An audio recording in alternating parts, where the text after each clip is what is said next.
Bonsoir mes chers amis, j'espère que vous allez bien et j'ai le plaisir de savoir aujourd'hui dans le cadre de ce cours qui s'intéresse à l'étude du droit foncier. D'abord, on peut donner une définition de ce droit et ensuite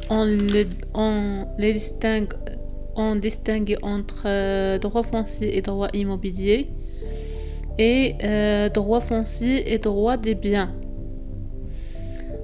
On va voir la définition entre le droit foncier et le droit immobilier et aussi on va voir la distinction entre le droit foncier et le droit des biens.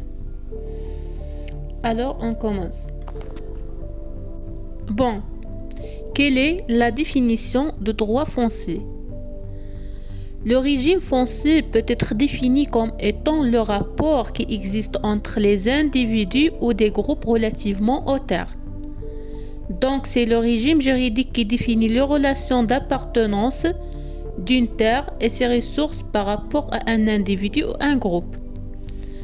En d'autres termes, c'est un ensemble de règles qui définissent la répartition des droits de propriété sur les terres, les modalités d'attribution des droits d'utilisation, de contrôle et de transfert des terres, les modalités et les limitations.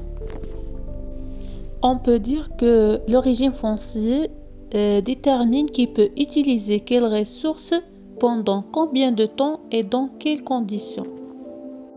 On passe maintenant à la distinction du droit foncier de notre notion voisine, comme le droit foncier et le droit immobilier, et le droit foncier et le droit de biens. Donc, la distinction entre droit foncier et le droit immobilier.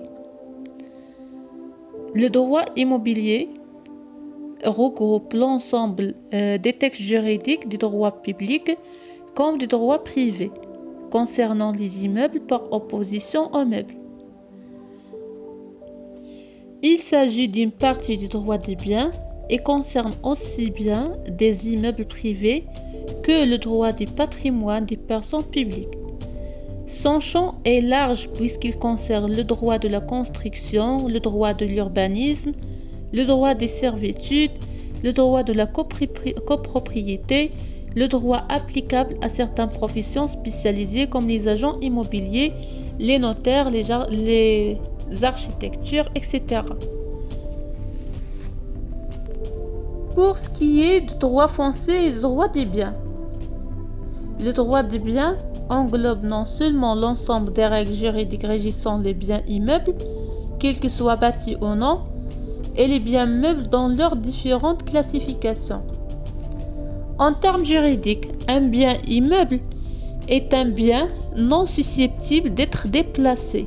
Il peut donc s'agir d'un bâtiment, mais également d'une maison, d'un terrain, d'une propriété agricole, etc. Le bien immeuble se caractérise par le fait de ne pas être déplacé, contrairement au bien meuble qui caractérise par le fait qu'il peut être déplacé.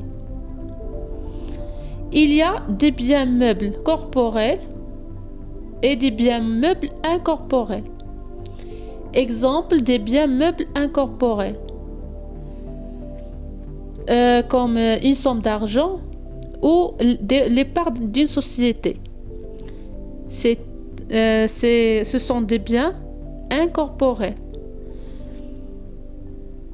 C'est un bien qui n'est pas d'existence matérielle.